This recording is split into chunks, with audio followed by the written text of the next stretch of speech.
Hi friends, welcome to Jaya's garden. இப்போ ஒரு recipe video தான் பார்க்க போகிறோம். அதுக்கு முன்னாடி நீங்கள் ஜெயாஸ் கார்டன் சேனலை சப்ஸ்கிரைப் பண்ணல அப்படின்னா சப்ஸ்கிரைப் பண்ணிக்கோங்க.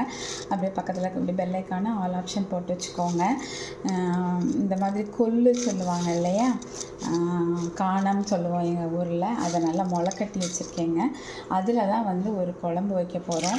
இந்த வாரத்தில் ஒரு நாள் இதை சாப்பிடும்போது வந்து ரொம்பவே உடம்புக்கு நல்லது. நோய் எதிர்ப்பு சக்தியை கொடுக்கும், நல்ல பலத்தை கொடுக்கும், ரொம்ப சுறுசுறுப்பாக இருக்க வைக்கும். அது மட்டும் இல்லை, கொலஸ்ட்ராலை கண்ட்ரோல் பண்ணும், வெயிட் லாஸ் ஆக்குங்க. ஸோ இதுக்காக தான் இப்போ வந்து இந்த அது முளைக்கட்டி செஞ்சோன்னா ரொம்பவே நல்லது.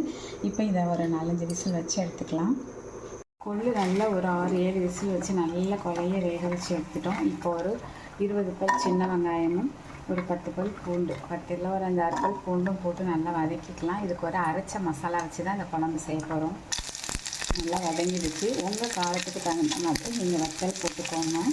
அதுக்கப்புறம் கொஞ்சமாக கருவேப்பிலை, கொஞ்சமாக சீரகம் போட்டு அதையும் வதக்கிக்கலாம்.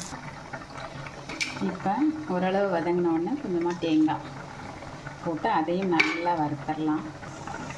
தேங்காவோட ஈரப்பதம் போகிற வரைக்கும் அதை நல்லாவே வதக்கிக்கலாம். இது எதுக்காக அப்படின்னாக்கா, பச்சையாகவும் போட்டு அரைக்கலாம். ஸோ இது கெட்டு போகாமல் இருக்கும்.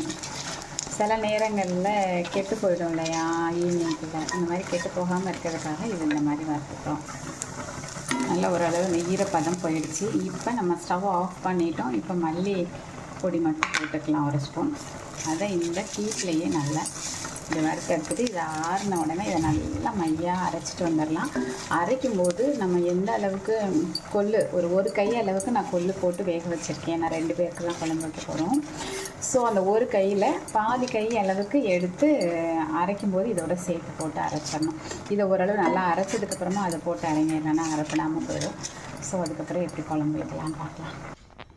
இப்போ நம்ம அரைச்சிட்டு வந்துட்டோம். ஏற்கனவே நம்ம வேக வச்சு பாதி இருக்குது இல்லையா, அதில் இந்த மசாலாவை ஊற்றிடலாம்.